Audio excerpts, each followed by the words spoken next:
Складана знайсці іншу такую краіну, як Расія, якая так зацята фальсіфікуе гісторыю, ды займаецца міфатворчасцю. У чым Расія спрабуе пераканаць сябе і свет. Гэта праграма «Інтэрмарыум». З вами Настя Ліна. Запрашаю. Развязана яшчэ ў 2014 годзе агрэсія супраць Украіны прымусіла чарговы раз усвядоміць важнасць навуковага, а не палітычнага падыходу да разумення гістарычнага працэсу. Грамадства сутыкнулася з актыўным выкарыстаннем сярэднявечных практык фальсіфікацыяў ды міфатворчасці гісторыі, якая мае на мэце апраўдаць палітыку расійскага імперыялізму, ды грунтуецца на гвалце і прымусе. Гэтак адным з вызначальных міфаў, які прасоўваецца расійскую прапагандою на гістарычным полі, стала сцверджанне пра тое, што Кіеўская Русь – гэта пачатковы этап у гісторыі трох братніх народаў усходняй Еўропы, якія маюць аднаго супольнага продка – рускі народ часоў Кіеўскай Русі, старажытна-рускую народнасць. Іншымі словамі, на працягу 9-10 стагоддзяў у выніку збліжэння шматлікіх усходнеславянскіх плямёнаў сфармавалася адзінае моўна-этнічнае ўтварэнне – старажытна-руская народнасць, якая праіснавала да пачатку 15 стагоддзя. Яна мела агульную тэрыторыю, мову, эканоміку і культуру. Але ў выніку нашэсця мангола-татараў ды злой волі палякаў і літоўцаў Русь і адзіны старажытна-рускі народ распаліся. Такім чынам, паводле імперскага наратыву, з'явіліся беларусы ды ўкраінцы. Таму любое аб'яднанне беларусаў, украінцаў і расейцаў у адзінай дзяржаве з дамінантнай роляй апошніх павінна ўспрымацца ўсімі бакамі як аднаўленне гістарычнай справядлівасці. Першыя ж глобальныя мэтанакіраваныя спробы фальсіфікацыі гісторыі Кіеўскай Русі пачынаюцца ў час праўлення Пятра I. Змяніўшы назву маскоўскай дзяржавы на расійскую імперыю, ён імкнуўся знішчыць пачуццё адрознасці беларусаў і украінцаў ад маскоўцаў і прысвоіць сабе ўсю спадчыну Кіеўскай Русі. У тым ліку, як адзін са спосабаў уваходу ў еўрапейскую цывілізацыю. Так, напрыклад, пачалася актыўная канфіскацыя гістарычных крыніц на акупаваных тэрыторыях, якія пасля рэдагаваліся на карысць сваім інтарэсам. Свайго апагея гэтая практыка дасягне ўжо ў час Кацярыны II. Імператрыца асабіста рэдагавала замоўленую ёю ж гісторыю Расіі, правячы пры гэтым гістарычныя дакументы, паралельна знішчаючы нязручныя крыніцы ды ствараючы фальшыўкі. Неабходнасць глобальнай фальсіфікацыі гісторыі ў той час вызначалася захопам Вялікага княства Літоўскага ды заходняй Русі, Украіны, у выніку падзелаў Рэчы Паспалітай. Трэба было прыдумаць фармальныя апраўданні для сваёй агрэсіўнай экспансійнай палітыкі і тэрытарыяльных прэтэнзіяў на чужыя для Расіі тэрыторыі ды ўціснуць нацыянальны дух у захопленых народаў. Так паўсталі міфы пра заснаванне кіеўскімі князямі Масквы, што Масковія – гэта Русь, і насялялі яе славяне, а не фіна-вугорскія плямёны. Міф пра Уладзіміра Суздальскую Русь, пра гераічныя перамогі Дзмітрыя Данскога ды Аляксандра Неўскага ды іншыя. Так, Мікалай Карамзін, аўтар гісторыі дзяржавы расейскай, пабачыўшы значны татара-мангольскі след у заснаванні ды ва ўздыме Масквы, раптам знаходзіць у іпаціўскім летапісным зводзе, дзе сабраныя кіеўскія і галіцка-валынскія летапісы, згадкі пра Маскву, што акажацца чыстай выдумкай, чым ён часта грашыў. Усе гэтыя міфалагізаваныя наратывы працягвалі выкарыстоўвацца ды навязвацца да канца існавання расійскай імперыі. Іх жа ўзялі на ўзбраенне пасля і бальшавікі, якія разумелі ўсю важнасць кантролю над гісторыяй. Тыя ж маніпуляцыі ў выглядзе знішчэння і фальсіфікацыі крыніцаў антынавуковага антычалавечага падыходу адбудуцца ў дачыненні гісторыі грамадзянскай вайны, калектывізацыі ды індустрыялізацыі, масавых палітычных рэпрэсіяў, пакту Молатава-Рыббентропа, Другой сусветнай вайны, Чарнобылю. Сённяшняя Расія – гэта ўсяго толькі працяг доўгай імперыялістычнай палітыкі спачатку расійскай імперыі, а потым Савецкага Саюзу. Любая ж спроба аднаўлення гістарычнай праўды у выглядзе паўстанняў, нацыянальных рухаў і любой формы барацьбы жорстка здушвалася.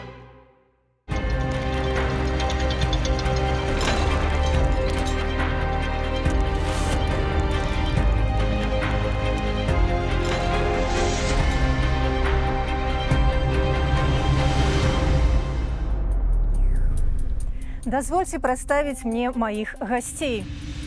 Спадарня Святлана Куль-Сяльверстава, профессорка Беластоцкой политехники, а таксама координаторка Белорусской академии. Добрый день. Добрый день. гаспадарыня Катажына Блахоўска, доктор хабілітаваны Варшаўскага універсітэта Польшча. Дзень добры. Dzień dobry. Таксама у нас сёння госця са Злучаных Штатаў Амерыкі, спадарыня Сьюзен Сміт-Пітер, прафесарка гарадскога універсітэту ў Нью-Йорку. Добрый дзень. Добрый день. І з намі на відэасувязі спадар Міраслав Валашчук, прафесар гісторыі, дырэктар Цэнтру медыявістыкі Прыкарпатскага нацыянальнага універсітэта імя Васіля Стефаніка. Доброго дня. Вітаю, друзі, дякую за запрошення. І моє перше питання до вас, спадарня Святлана. Колькі Лукашенка пры ўладзе, мы заўсёды маем такую сітуацыю, што амаль штогод перапісваюцца, удасканальваюцца падручнікі беларускія па гісторыі. Але ў гэтым годзе будзе сапраўды ноу-хау, таму што беларускія падручнікі будуць прадстаўлены праз прызму расійскай гістарыяграфіі, расійскага падыходу. І тут узнікае пытанне, ці ўжо канчаткова сфальсіфікуюць беларускую гісторыю, і што такое фальсіфікацыя? Ну, мне трошки уразило слово «удосконаливаются подручники», так, по истории. За апошние десятигодия хутчэй удосконаливались, а наадварот, так, з пункту погляду навуковага пагаршаліся. Вось. Я спачатку, можа, на апошняе пытанне адкажу, што такое фальсіфікацыя.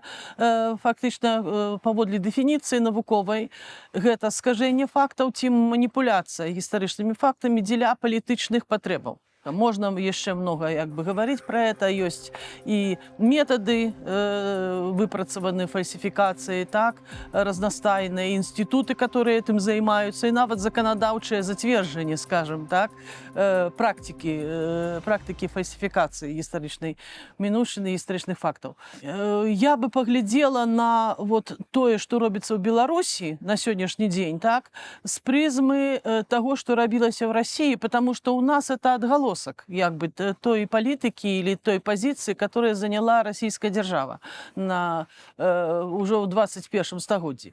Нічога нового, можно сказать так, это давняя практика российская, но теперь оно узведено у ранг официальной политики России и российской улады. С 2009 года, когда президентом был еще Медведев, то есть это прогучало уже з вуснаў президента, была створена специальная комиссия по супрацьдзеянню фальсификации гісторыі. Насамрэч, калі праглядзець документ и вынікі, скажем, этой деятельности, то это было не супрацьдзеянне фальсификация, а наадварот, Стварэнне фальсификации. Але з іншага боку, расійскі бок можа сказаць, мы не фальсифікуем, гэта наша інтэрпрэтацыя. Не, вось, калі говорить про фальсификацию, интерпретацию, так, интерпретация может быть, и она мае месца в гісторыі, сапраўды, интерпретация фактаў і гэтак далей, розныя погляды, розныя версіі, але ў дадзеным выпадку зададзена была не интерпретация, зададзена была жорсткая палітычная схема перапрацоўкі гісторыі. То есть она нават не прадугледжвае верыфікацыю ці розныя інтэрпрэтацыі гісторыі, а зададзена конкретная палітычная праграма, под которую трэба было гісторыю перепісаць. Вось в гэтым, ну, на мой погляд, не тое, што нават асаблівасць, так, а санкцыянаванне фальсификаций. То есть там зададены нормальные, конкретные ідэалагічныя установки, што трэба зрабіць. Што фальсификация тэарэтычна гэта частка сённяшняй гібридной войны. Безумоўна, война сённяшняя, которая есть, она включае некалькі, мы просто, на мою думку, зараз ідзе третья сусветная война, толькі што сфера пашырыліся. Так, это інфармацыйная сфера, эканамічная сфера, то, чаго не было папярэдніх. І менавіта інфармацыйная сфера ставіць гісторыю на першае месца, скажем, в этой информационной борьбе. В России это все прописано. Можно взять законодавство российское, это прописано. Ну, вось на законодаўчым узроўні. Дзякуй, спадар Міраслав. Да вас пытанне. Мы уже пачалі казаць пра гібридную войну, мы пачалі казаць пра вайну. Вайна трывае ва Ўкраіне. І пытанне ў тым, што Расія, падобна, хоча захапіць не толькі тэрыторыю Украіны, так і на поўдні, на ўсходзе, але і захапіць гісторыю Украіны, Кіеўскую Русь. Вось яны кажуць, што Кіеўская Русь гэта не зусім украінская гісторыя, а хутчэй іх. У мяне да вас такое пытанне: а ці вось Масковія гэта Русь? Можам мы гэта так ім супрацьставіць? Територія Московії, як відомо, була колонізована князями Києва. Відтак, з погляду правління київських володарів 12 століття, це є їхня колонія. Центр митрополії знаходився в Києві. Інший центр митрополії від початку 14 століття знаходився в Галичі. Два основні церковні осередки були локалізовані на території сучасної України. Звідти поширювалося світло Христової віри на всі інші околиці володіння династії, котра правила цими землями. Ми можемо називати її, як прийнято в літературі, Рюриковичами. Ми можемо називати цю династію племенем Володимира, але від цього не міняється суть. Центром залишався Київ, Московія залишалася периферією. Відомий генеалогічний принцип віддачі цих земель в управління нащадкам одного, зрештою, із київських князів, князя Юрія Володимировича. А відтак, з погляду термінології, історичної термінології, коли ми говоримо про джерела, ми повинні розуміти, що вживання коректної термінології сучасної подіям, про які ми говоримо, найкраще дозволяє розуміти історичні процеси і історії.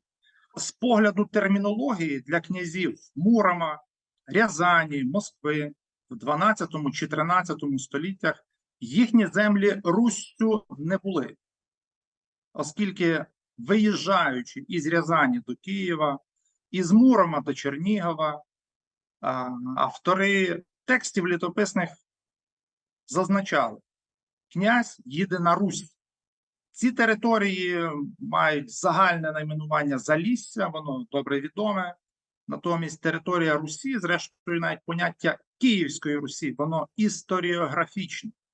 Ця земля називалася Руссю, Руська земля, і ми повинні враховувати антропологічний складник вивчення історії крізь призму діяльності окремих осіб, родин і династій.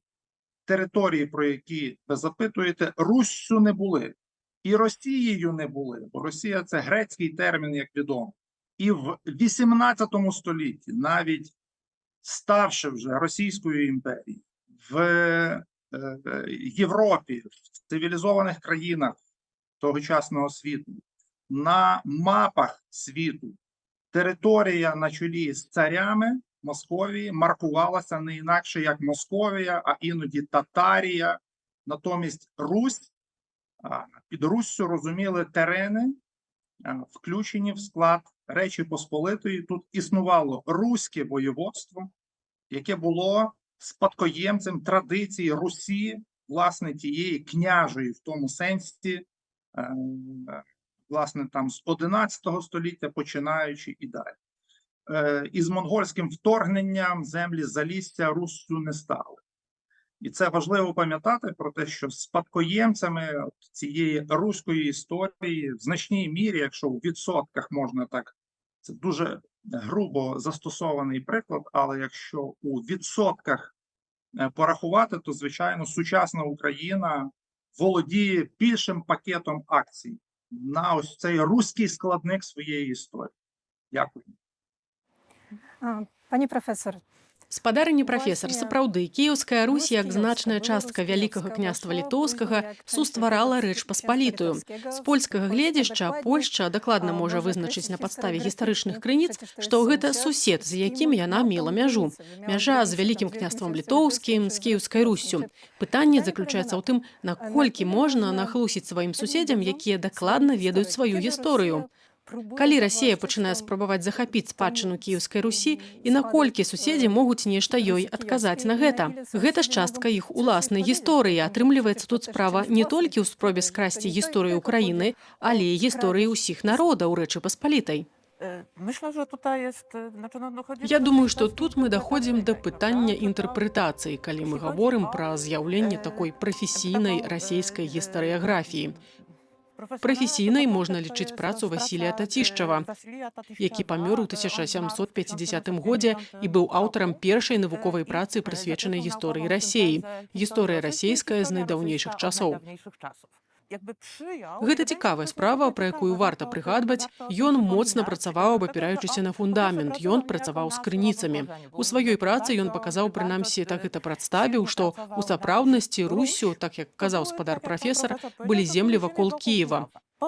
Акрамя таго, мы маем утварэнне ў раннім сярэднявеччы іншых назваў са словам «Русь». Малая Русь, Вялікая Русь, Белая Русь, Чырвоная Русь і Чорная Русь. Русь biała, Русь czerwona i Русь czarna. I Tatyszczew Татішчаў паказаў, і гэта адносіцца крыху да папярэдняга пытання, што палітычная гісторыя земляў у вярхоўях Волгі, на якіх з часам утварылася Вялікае княства Маскоўскае, пачынаецца з другой паловы 12 стагоддзя, калі там пачало стварацца асобнае Вялікае княства. У сапраўднасці, расійская гісторыя – гэта гісторыя толькі гэтага Вялікага княства. Татішчаў памёр у 1750 годзе і ў сваёй працы інтэрпрэтаваў падзеі расійскай гісторыі такім чынам, што яе пачаткі звязаныя з Руссю. Пазнейшая расійская гісторыя, якая пачынаецца ад паловы 12 стагоддзя, калі там фактычна пачынае стварацца асобны палітычны арганізм, гэта ўжо асобная справа. Гэты падыход змяняецца ў расійскай гістарычнай навуцы, прынамсі, ад пачатку 19 стагоддзя. Тут маем Мікалая Карамзіна. А фактычна ў 30-е гады гэта працы Мікалая Устралава, Міхаіла Пагодзіна, гісторыкаў, якія прадстаўляюць афіцыйную гістарычную ідэалогію Расіі. Яны яе ствараюць. Менавіта яны пачынаюць тлумачыць, што абшар існавання Кіеўскай Русі – гэта абшар, на якім адбываўся першы этап падзеяў расійскай гісторыі. У гэты момант узнікае пэўнае сутыкненне. Калі гаварыць пра польскую гістарычную навуку, тады працаваў найвыбітнейшы польскі гісторык усіх часоў – Яўхім Лялевель. Гэта прывяло нават да пэўных спрэчак з Устралавым. Не наўпрост, бо Лялевель пасля паўстання 1830-31 гадоў быў у эміграцыі, яму забаронена было знаходзіцца на тэрыторыі Расійскай імперыі. Аднак Лялевель моцна падкрэсліваў, што пачаткі маскоўскай дзяржаўнасці, адпаведна і пачаткі гісторыі расійскай дзяржаўнасці, адлічваюцца толькі з другой паловы 12 стагоддзя, і гісторыя Расіі пачынаецца фактычна з моманту знішчэння Кіева. Вусішнага знішчэння Кіева, якое здзейсніў у 1169 годзе князь Андрэй Багалюцкі, які прыбыў са свайго Суздаля. Недзе ў тым самым часе больш-менш засноўваецца Масква. І ў сапраўднасці, адказваючы на вашы пытанні, у польскай гістарыяграфіі, а таксама пазней і ва ўкраінскай гістарыяграфіі, якая стваралася, моцна падкрэслівалася, што абшар Кіеўскай Русі не быў у дзяржаўным сэнсе часткай расійскай гісторыі. Гэтыя спробы весці дыскусіі працягваліся ўсё 19 стагоддзя. Тут польская гістарыяграфія была на горшых пазіцыях у параўнанні з расійскай, бо расійская мела дзяржаўную падтрымку, і гэта была дзяржаўная гістарыяграфія. Адзін з польскіх гісторыкаў адзначыў, што калі ўспрымаць Вялікае княства Кіеўскае як адзін з элементаў расійскай гісторыі, дык толькі ў тым сэнсе, што з Кіева, з Кіеўскай Русі паходзяць асаднікі, якія пазней засялілі тэрыторыю, дзе ўзнікла Вялікае княства Маскоўскае. Гэта тое, што казаў спадар-прафесар. У сапраўднасці гэта была калонія, якая з часам атрымала незалежнасць ад метраполіі, але пазней, у сэнсе канцэпцыі, спрабавала захапіць гісторыю сваёй метраполіі і зрабіць яе уласнай гісторыяй. І гэта спрэчка пра тое, што гісторыя Кіеўскай Русі ці Вялікага княства Кіеўскага да паловы 12 стагоддзя была асобнай гісторыяй асобнай дзяржавы. У польскай гістарыяграфіі гэтая пазіцыя адназначна прысутнічала, прынамсі, да Другой сусветнай вайны. Цяжка казаць пра дыскусіі з расійскай гістарыяграфіяй, яны ствараліся і выказвалі свае пазіцыі паралельна. У Польшчы апошнім гісторыкам, які заняўся надзвычай грунтоўна гэтай тэмай, але апублікаваў свае працы ўжо ў эміграцыі ў Лондане пасля Другой сусветнай вайны, быў Генрык Пашкевіч. У польскай гістарыяграфіі пасля Другой сусветнай вайны такая дыскусія не магла працягвацца. Вядома, па незалежных, скажем так, прычынах. А у меня к вам такой вопрос, Сьюзан, потому что вы с Соединенных Штатов Америки, и Соединенные Штаты Америки очень внимательно, скажем так, следят за теми процессами, которые происходят в нашем регионе. и помогают Украине вести эту войну против агрессора. Но вот, как видите, в нашем регионе есть дискуссия о Киевской Руси. Да? Россия пытается украсть это наследие, это один из элементов гибридной войны.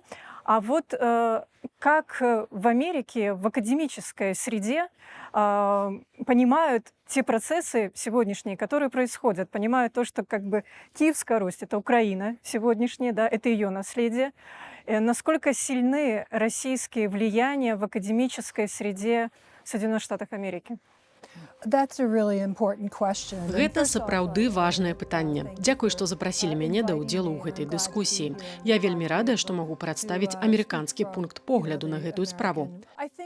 Тое, што здарылася з амерыканскім акадэмічным асяроддзем, выхадцы з Расіі, студэнты маскоўскага прафесара гісторыі Васіля Ключэўскага, якія прыехалі ў ЗША і стварылі падмурак расійскай гістарыяграфіі ў Амерыцы, яны прывезлі з сабой погляд, што расійская гісторыя – гэта гісторыя дзяржавы, якая пачыналася як Кіеўская Русь.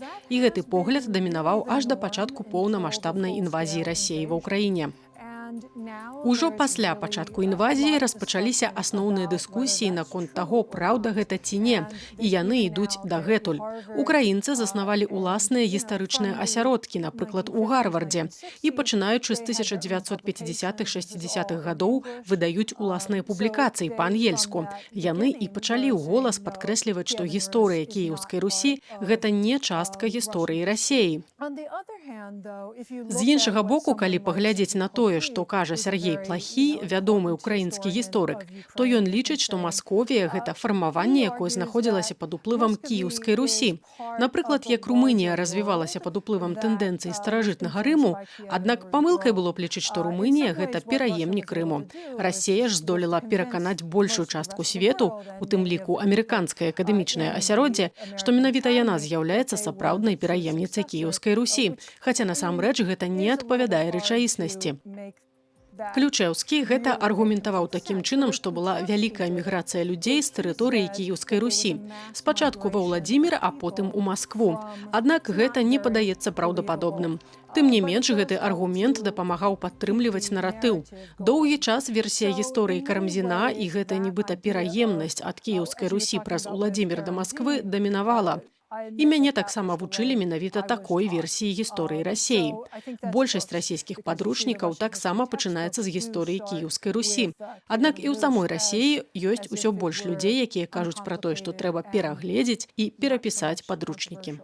Опыт для белорусов, и тут как раз может опыт украинцев и поляков может нам помочь, чтобы наша точка зрения была услышана, то надо иметь институции при американских университетах, которые будут показывать интерпретацию, это точно.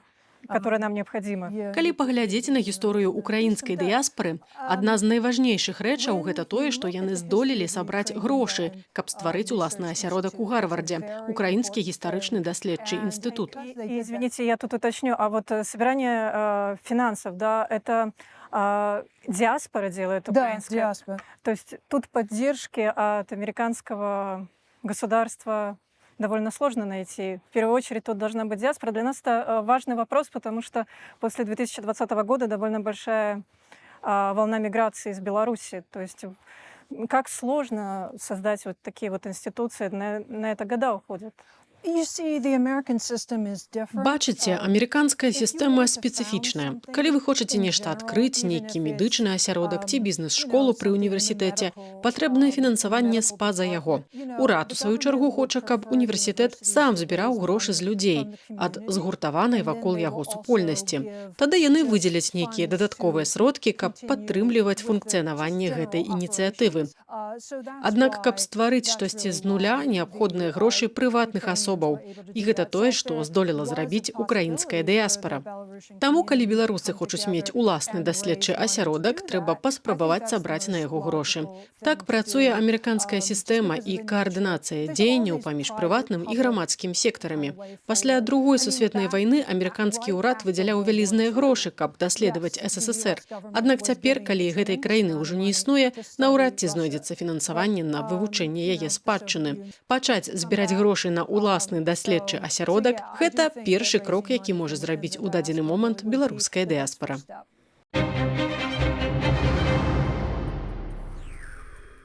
Спадарня Святлана, да вас такое пытанне, ведаеце, калі адштурхоўваючыся ад папярэдняй нашай дыскусіі, што неабходна ствараць такія інстытуцыі, якія прэзентуюць нашу інтэрпрэтацыю гісторыі ці наш пункт гледжання на нашу гісторыю у замежных краінах, то у прынцыпе Беларусь ужо ёсць на гэтым шляху. Адзінае, што нам уже не хапае гэтага ў Злучаных Штатах Амерыкі, але першыя крокі як бы той жа Польшы ствараюцца, так. І калі мы кажам пра фальсіфікацыі, акрамя Кіеўскай Русі яшчэ вельмі моцнае такое пытанне вось трыадзінства народа, так, што нам заўсёды казалі пра тое, што расейцы гэта старэйшыя браты, гэта велікаросы, ёсць яшчэ маларосы, ёсць беларусы.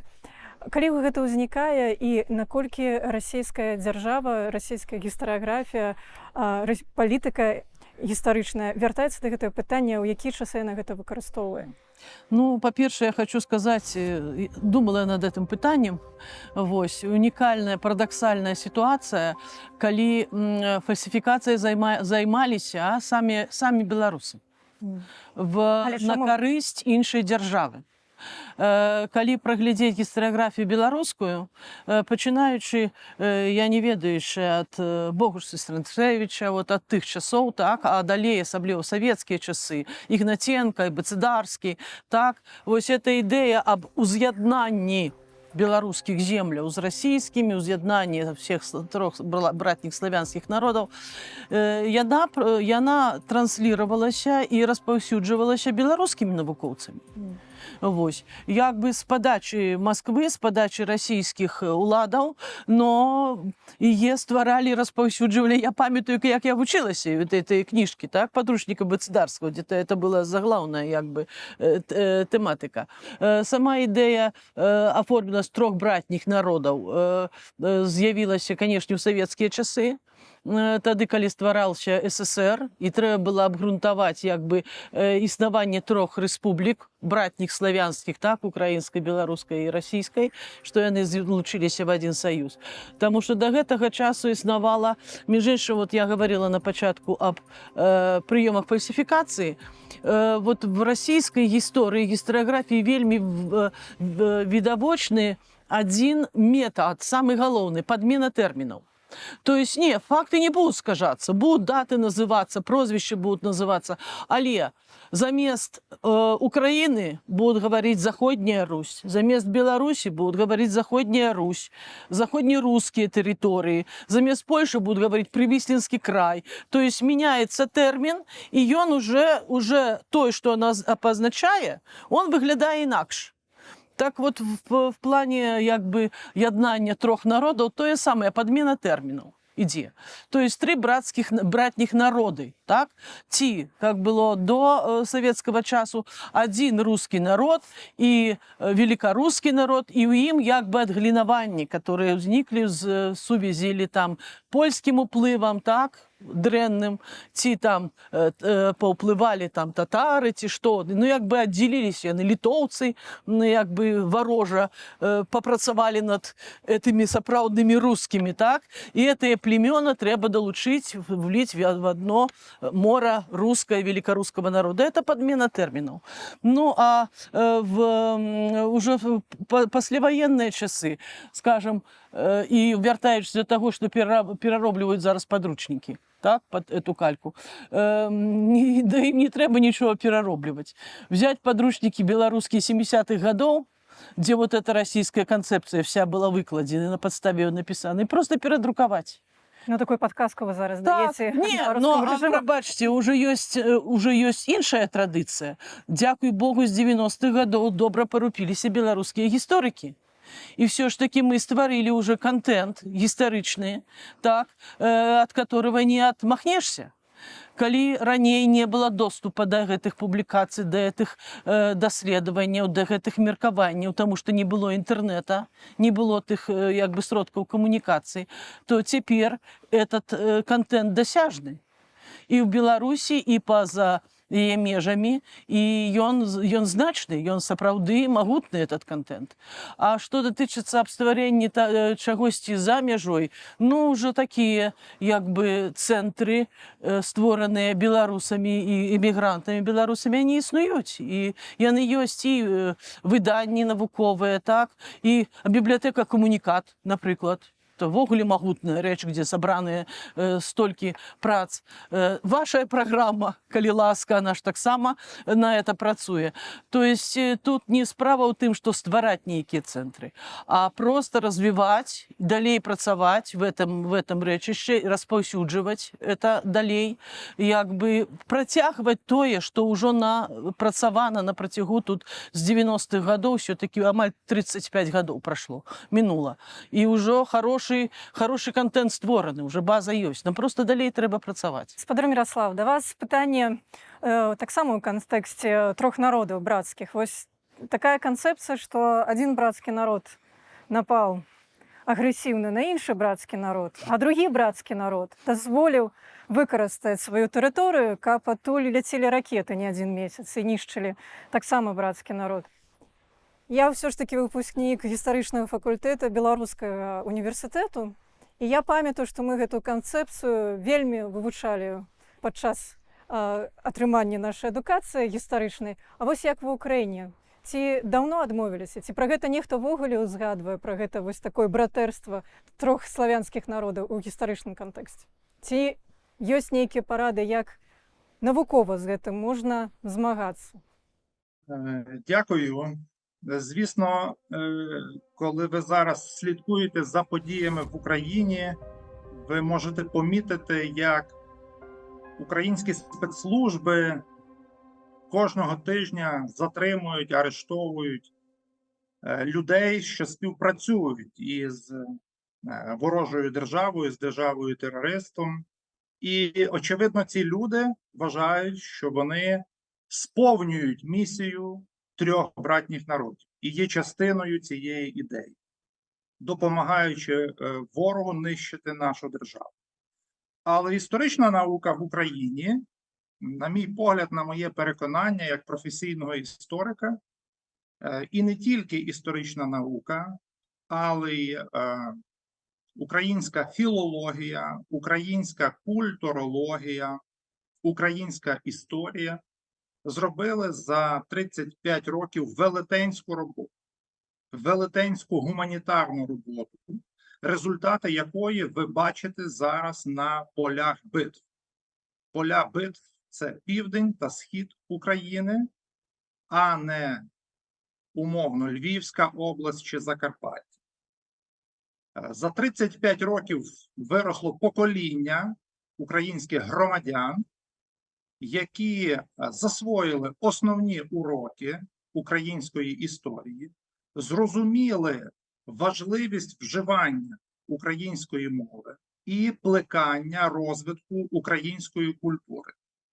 За ці 35 років у більшості, очевидно, не залишилося жодної тіні сумнівів щодо сфальшованості ідеї не тільки трьох братніх народів, бо про це написані якісні історичні дослідження.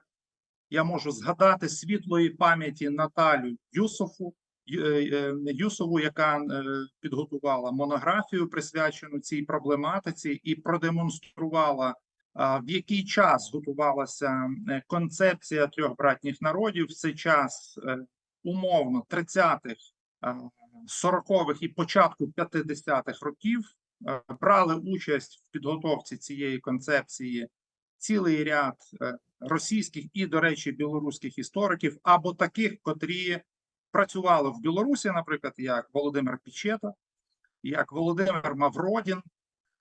Зрозуміло, в радянські часи ця ідея була ключовою, адже три радянські республіки – російська, українська та білоруська – були ось тим центром формування в цілому Радянського Союзу. І за останні десятиліття в Україні, не те, що про це ніхто не говорить, ця ідея вивчається цілком з раціональних історичних підходів. Однак ні про яке братерство, звичайно, не йдеться. Я утримуюсь від коментарів в сторону Білорусі. Я думаю, що ті білоруси, котрі покинули свою державу, вони прекрасно розуміють всі проблеми її внутрішньополітичного життя, так званого президента, котрий на сьогоднішній день залишається на чолі цієї держави. Очевидно, громадянам Білорусі ще треба буде пройти свій історичний шлях і теж переосмислити, очевидно, стосунки зі своїм східним сусідом. Але це буде внутрішня робота громадян Білорусі. Українці цю роботу пройшли, вони її проходять далі зі зброєю в руках, продовжуючи поглиблено вивчати історію наших двосторонніх відносин, українсько-російських чи русько-московських, бо можна і так сформулювати цей підхід. І війна тільки пришвидшила ті процеси, природні процеси абсолютно іншого історичного розвитку сучасних української політичної нації. Ну і, очевидно, тієї сукупності народів, котрі населяють сучасну ще Російську Федерацію в тих кордонах, в яких вона наразі існує. Ну, може, моя така ремарка датычна трохадзінства славянскіх народів, ось браты і так далей. Я, як беларуска, заўсёды вельмі здзіўлялася, так, што ось расейцы браты, украінцы браты, а наши суседзі палякі як не браты, тому што гэта таксама славянскі народ. І вось, магчыма, я атрымала адказ, тому што чаму гэта не было так у савецкай гістарыяграфіі прадстаўлена, магчыма, тому што Польшча не была савецкай рэспублікай. Вось калі Польша была б савецкай рэспублікай, то ўжо прыдумалі б тады і чацвёрты братэрскі бы народ. Ці вы са мной не пагаджаецеся? Myślę, że byłoby z tym trudno. Думаю, што гэта было б цяжка ажыццявіць, бо пэўныя канцэпцыі, якія развіліся ў 20 стагоддзі, маюць свае карані ў расійскай гістарычнай навуцы 19 стагоддзя. Ужо з 19 стагоддзя ў расійскай гістарыяграфіі у жарт задумваліся, што рабіць з гэтымі палякамі, прынамсі ад 30-х гадоў, часу развіцця расійскай гістарычнай навукі пасля паўстання 1830-31 гадоў і стварэння афіцыйнай расійскай гісторыі. Згаданыя мною Міхаіл Пагодзін, Мікалай Устралаў, а пазней чарговыя гісторыкі пераймаюць гэты падыход і развіваюць. У расійскай навуцы палякаў, якія былі славянамі, пераважна акрэслівалі як ворагаў Масквы і зямель старажытнай Русі. Узніклі канцэпцыі, якія тлумачылі варожасць палякаў. Можа, не буду пералічваць прозвішчы. Усё зводзілася да некалькіх пытанняў. Першае, палякі – гэта гібрыдны народ, так бы мовіць. Асноўнай канцэпцыяй было тое, што для славянскіх народаў натуральным веравызнаннем пасля прыняцця хрысціянства было ўсходняе хрысціянства. Палякі ўвайшлі ў заходні свет, прымаючы каталіцызм. Гэта ўжо прывяло да парушэння правільнага развіцця згодна з расейскай канцэпцыяй. Наступны чыннік, калі палякі прынялі каталіцызм, увайшлі ў заходні свет, тады з'явіліся неадпаведныя для развіцця славянаў і грамадскія чыннікі, бо славяншчына была эгалітарная, а палякі перанялі заходні феадалізм. Тут ізноў нешта было не так. Гэтая страшная шляхта, якую прадстаўлялі як цёмны народ. З'яўляліся таксама такія канцэпцыі, паводле якіх палякі былі славянамі, але не да канца, бо ў іх была кельцкая кроў. Бо ў часы яшчэ да перасялення народаў на гэтых тэрыторыях над Віслай жылі кельты.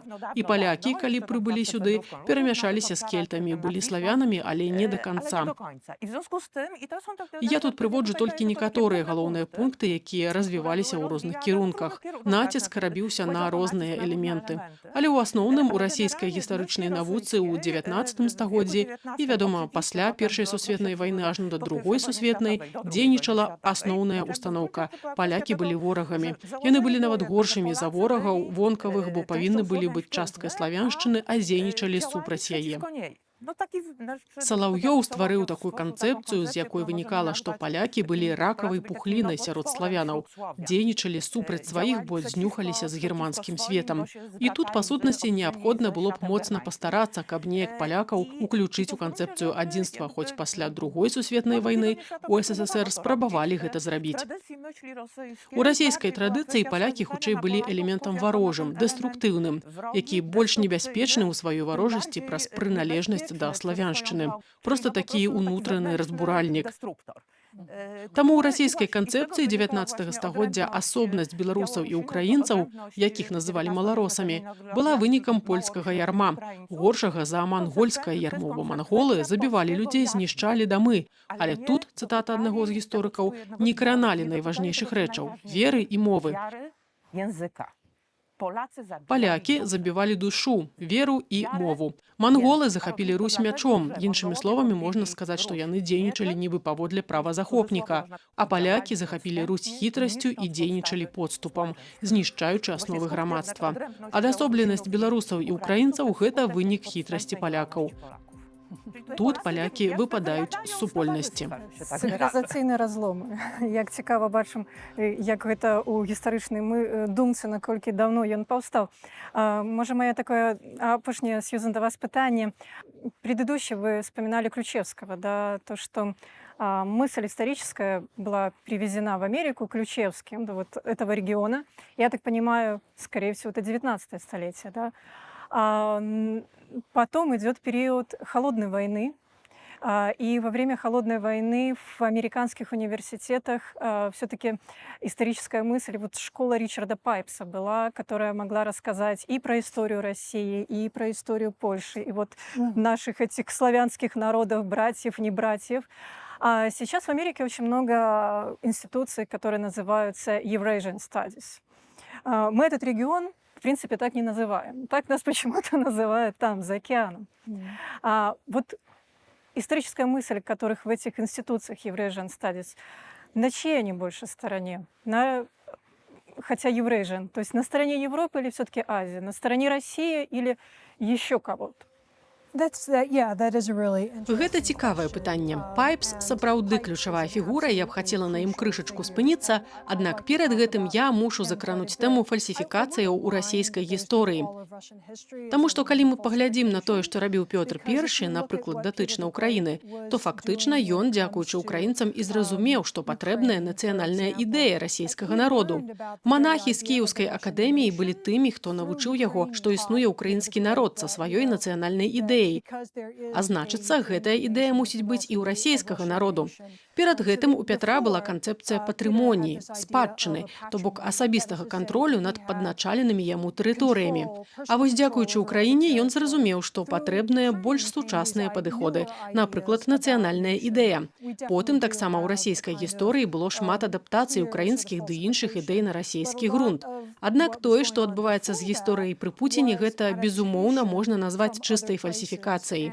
Таму, мне падаецца, варта крыху адрозніваць паняцці фальсіфікацыі і адаптацыі яшчэ і таму, што калі мы кажам, быццам фальсіфікацыі гэта сталы элемент расійскай гісторыі, то гэта, быццам, азначае, што мы нічога не можам з гэтым зрабіць. Мне падаецца лепш казаць, што цяпер пэўныя тэндэнцыі, якія мы назіралі і раней, сталі значна больш небяспечнымі. Але давайте вернемся да Пайпса, вельмі займальная асоба. Апазіцыянер з вялікай літары, адхілены бацька русістыкі ў ЗША. Ён даводзіў, што Расія – гэта каланіяльная дзяржава. Пайпс навучаўся гісторыі ў Гарвардзе з Міхаілам Карповічам, які вучыўся ў Ключэўскага. Паколькі ў Пайпса ўжо было пэўнае бачанне расійскай гісторыі, ён не пераняў погляды Карповіча. Аднак большасць іншых студэнтаў таго часу засвоіла пункт погляду Карповіча. Наступнае пакаленне рэвізіяністаў 60-70-х гадоў мінулага стагоддзя не прымала поглядаў Пайпса. Чарговае пакаленне гісторыкаў, у тым ліку мае, фармаваліся вакол крытыкі Пайпса. У гэтым сэнсе традыцыя вывучэння расійскай гісторыі ў ЗША знаходзілася пад уплывам ідэй Рычарда Пайпса. Мы не можам проста ўзяць і адмовіцца ад усіх яго поглядаў, хаця гэта лічылася нормай, аж да нядаўніх падзей. Я лічу, што цяпер вельмі добры момант, каб вярнуцца да іх і перагледзець. І наступнае пытанне гэта Еўразія. Гэта складаная тэма, я не буду тлумачыць, чаму лічу, што не варта быць прыхільнікам ідэй еўразіятаў у тым выглядзе, што мы бачым іх цяпер у пуцінскай Расеі. Аднак у 90-е гады мінулага стагоддзя была патрэба ў нейкай ідэі, якая б не была постсавецкай. Шукалі таксама форму перадачы гэтай ідэі, якая б не была наўпрост звязаная з Расеяй. Ідэя Еўразіі была ў пэўным сэнсе адказам на гэтую патрэбу. У той жа час амерыканскія і канадскія ўкраінцы былі вельмі занепакоеныя, бо яны ведалі гісторыю гэтага тэрміну. Амерыканцы менш былі знаёмыя з гэтай праблематыкай. Цяпер з'яўляецца ўсё больш галасоў, што трэба пазбавіцца ад тэрміну Еўразія у назвах асяродкаў, напрыклад, цэнтраў даследавання Еўразіі і Расеі. Адна праблема ў тым, што незразумела, на што замяніць гэтую назву. Краіны ўсходняй Еўропы ці, можа, постсавецкія краіны. Аднак узнікае пытанне, колькі ўжо можна гаварыць пра Савецкі Саюз, то бок тут не ўсё так проста. Хаця, безумоўна, гэты тэрмін варта было б замяніць на іншы, які не мае такога негатыўнага багажу. Я хочу падзякаваць за гэтую дыскусію маім гасцям, які былі сёння са мною ў студыі, таксама на відэасувязі. Дзякуй вялікі. Наш усходні сусед стагоддзямі спрабуе перапісаць гісторыю, каб апраўдаць свае захопніцкія войны. Але наш абавязак казаць праўду, перадусім, каб абараніцца ад рускага міру. Гэта была праграма «Інтэрмарыям». З вамі была Настя Ільіна. Да новых сустрэчаў.